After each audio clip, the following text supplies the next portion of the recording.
Good morning. I'm Evan Keeney. I'm an intern at Mohammad bin Fahd Strategic Studies program. I'm here today with Teddy Reynolds. Dr. Reynolds is the Global Connections Senior Research Fellow in Terrorism Studies for Office of Special Assistance to the President for Global Perspectives at the University of Central Florida. He graduated at Rollins with his BA in International Affairs and has his MA in Political Science from UCF. And he also acquired his PhD in International Relations from St. Andrews, Scotland, UK. Good morning, Teddy. Good morning, Evan. Well, we'll get straight to it. Your work was called The Use of Social Media and Computer-Mediated Communication by Extremist Groups. As we have seen, people are radicalized over social media. Who do terrorists usually try to target over social media? Well, what they look for are the people that are engaging with their message. So very often, and my research shows that for the people that, let's say on Facebook, just because you like a page doesn't mean you're actually a member or a believer in that organization. What I found is a fraction of a percent of those people that like the page actually engage in online participation with those sites. So we'll call them the minders, the people that are watching, the recruiters. They look for those people that come back multiple times, because that means they're kind of engaging, and the people that post. That's the most important part. Watching is not as important as posting. And how difficult is it for the intelligence community to be able to monitor this influential radical message to everyday users? Is it easy for them to monitor in a way, or is it? It becomes complicated. Our Constitution, provides that our intelligence community will not spy on or engage in, propaganda against Americans.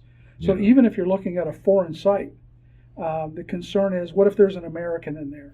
So that makes it problematic. Now, that doesn't mean that maybe some of our overseas partners can't do that, but my experience is the United States tries to avoid monitoring communications where Americans might be involved. But let me add, though, that Evan, that the social media sites themselves, the platforms, do their best right now, and people are calling for more, but they do their best to try to monitor and delete any offensive content or terrorist-related content on a daily basis.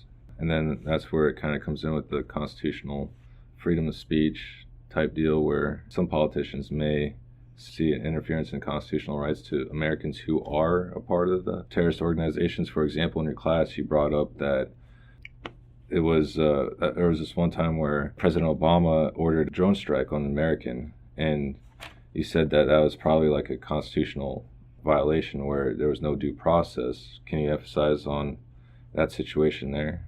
Well, I mean, there are constitutional attorneys and civil rights folks that question, whether the assassination or killing of Anwar al-Awlaki and Samir Khan, both members of Al-Qaeda, and was justifiable as far as them being Americans and not having gone through due process. Some would call it an extrajudicial killing. I would say the justification was they had pretty much been considered enemies of the state. All right, They were sworn, had their sworn allegiance to Al-Qaeda, and where al-Awlaki recruited people to Al-Qaeda. He was the main driving force behind the Fort Hood shooter. And Samir Khan was the individual that published the English-only online magazine Inspire, which contained bomb-making instructions and instructions on how to clean weapons and a lot of propaganda. And those instructions are important because you see those used time and time again. The one article on how to build a bomb in the kitchen of your mom was used, by the Boston bombers. Okay, very true. Instructions were found on somebody that was going to be the second Fort Hood shooter. There's justification for doing that, but again, civil libertarians and people that look at the Constitution are concerned with, the killing of Americans overseas without due process. Exactly. In your expert opinion, what makes radical Islam appealing to some people over just say Facebook? What makes it appealing to some? For me, I don't know. I mean, I don't. I don't really understand it. I study it. So I would say that when you see people engaging and finding that to be appealing, they have some vulnerability in their life, makes that message appealing to them, whatever that might be, and it could be 1,000 different reasons that somebody finds that message appealing. Maybe they've been discriminated against. Maybe they've been asked by, a dying relative to, return to their roots. It's hard to say, really, what motivates people to engage with that message. But what is known as continued engagement can result in radicalization. You get somebody that maybe engages, a few times a day to over time, and sometimes not a very long period of time, they're engaging several hours a day. Okay, so they become indoctrinated into that message. And there's people that just want to go kill other people. And that's the really sad part, is we don't recognize that there are people in the world that just want to go kill other human beings, and for them, this is that opportunity. So just vast amounts of exposure to it, and it can be detrimental, absolutely. Gotcha. That's why I recommend my students never go onto jihadi websites. Definitely. Okay. What extent are we cooperating, sharing intelligence in the Middle East? Difficult question. Very kind of broad in a way. Well, I would say that when it is in our national interest to share information, we may do that.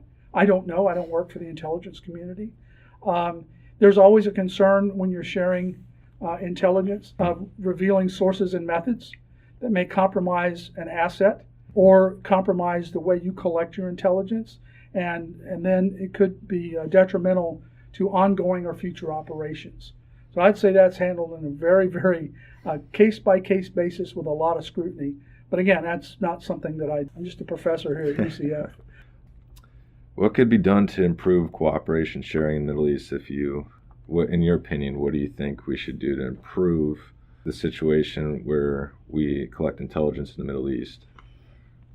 I think we're constantly working to improve that capability. We invite foreign nationals to come here and go to school to learn about our country.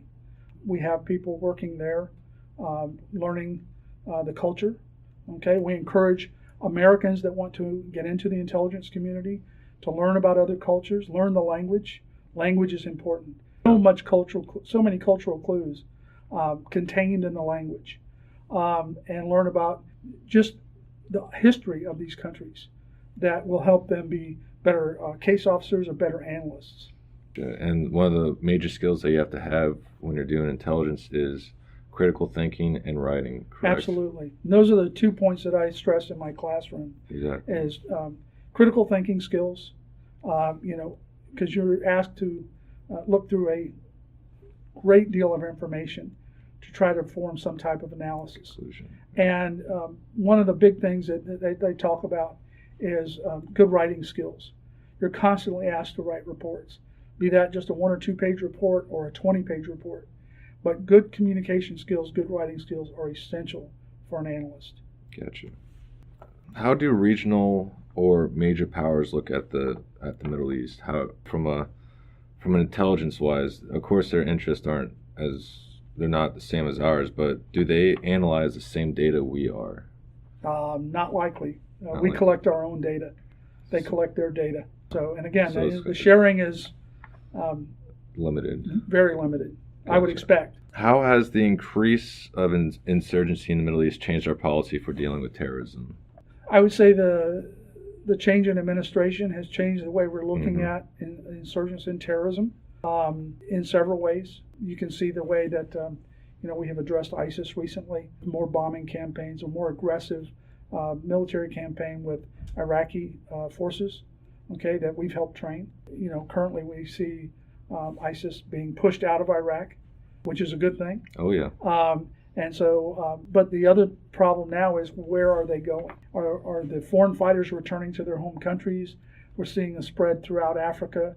So how are we going to deal with that? Exactly. So that's the new challenge now, is how do we deal now with this terrorist diaspora?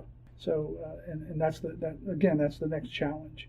And that'll be a big intelligence operation. Definitely. And then here's my next question.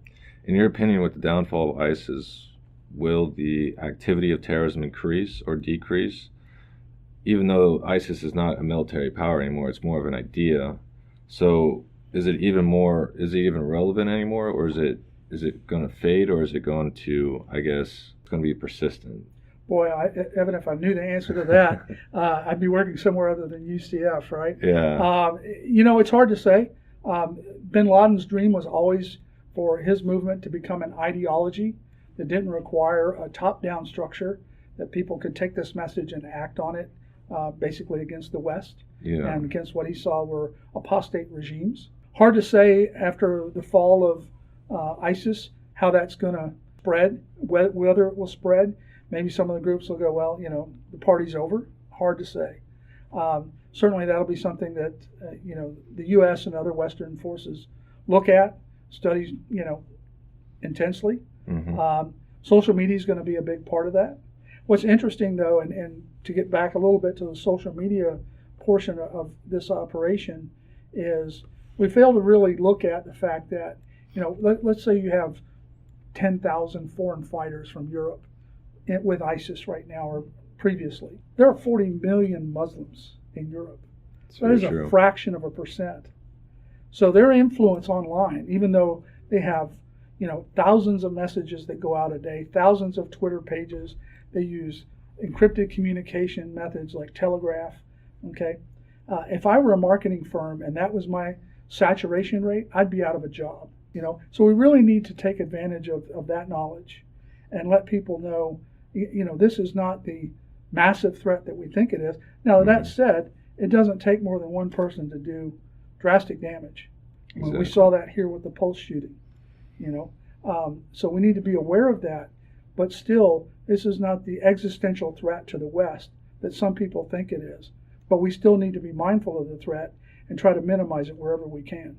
And in your class, you mentioned how you did work when the Boston bombing happened. Could you tell us about what you did to help figure out who it was in a way? Yeah, all we did was look at some photographs. So at the time, law enforcement was using crowdsourcing to gather as many photographs as they could of the site.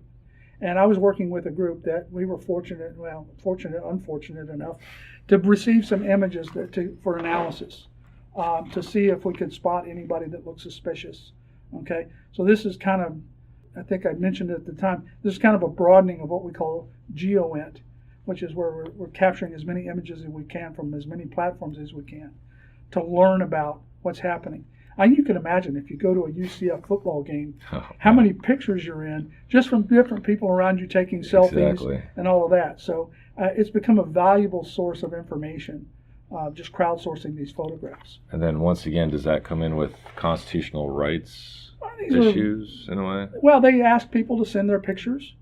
Okay. So, and then, there's always, surveillance cameras on buildings, and believe it or not, the little camera that's at your ATM captures everything that's behind you. So there's a lot of different ways, but these are all asked for. They're not not on TV where they're hacking into things and stealing stuff.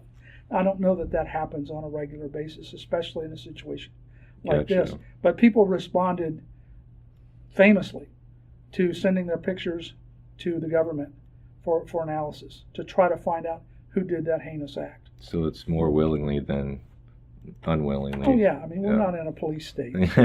Yeah.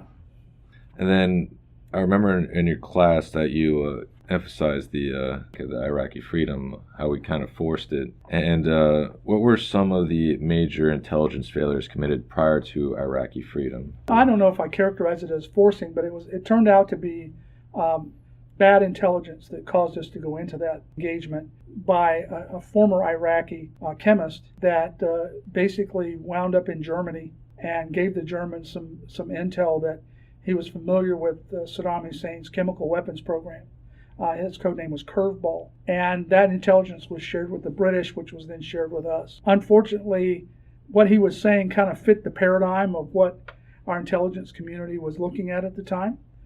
They still saw Saddam Hussein as a threat and were very concerned. And certainly after 9/11, the last thing they needed was another, what they perceived as an intelligence failure. At least, Congress saw that as a major intelligence failure. So those that write about it say, where we failed to connect the dots on 9/11, they really connected too many dots that weren't there in 2003. And it wasn't until years later that Curveball came out and admitted that he lied, that all of that was untrue, that there was no weapons manufacturing facility, and it was really a seed purification plant that he was talking about. So, but there was such a rush because there was so much concern of a potential attack that it led us into that engagement based on false intelligence. Following that, 2004 intelligence reforms set forth parameters where something like that hopefully could never happen again.